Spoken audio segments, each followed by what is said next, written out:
Donc la caractéristique de ce moteur par rapport aux phases 1 voire aux phases 2, c'est le principal caractéristique, c'est qu'il y a une double admission d'air, donc deux boîtes à air, Ok. contrairement aux phases 1 phase 2 qui ont seulement une boîte à air qui est sur la partie droite du moteur. Voilà, pour le reste, on reste globalement sur le même standard. On n'a plus la vacherie de la jauge à huile sur la phase 1 qui était quasiment inaccessible, Ah ouais? à moitié biscornue, qui Ah était oui. très compliqué en Ah fait oui, à là au retirer. moins c'est bien en face, Là, c'est devant c'est et. devant, il n'y a Ouais. aucun problème et c'est un peu à la mode GTR où ça se fait devant. Ok, ok, très bien. Donc voilà le moteur V6 3 litres et demi, donc 313 chevaux pour cette version. Phase 2 donc 300 chevaux et phase 1 280. D'accord. Avec des régimes, comme je le disais tout à l'heure, régimes différents. Celle-ci peut prendre 7500 tours minute.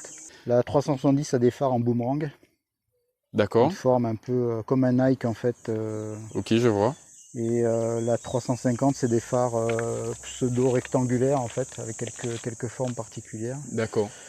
Alors là tu as sur les phares une caractéristique particulière des phases 3 et des phases 2, c'est la phase 2 qui a commencé à les avoir, c'est strictement les mêmes que la phase 3. Mhm. C'est des phares à grosses lentilles. Ok. Contrairement à la phase 1 où c'est une toute petite lentille centrale, bon, qui éclairait forcément moins bien. On n'a pas un éclairage extraordinaire là-dessus, ça suffit.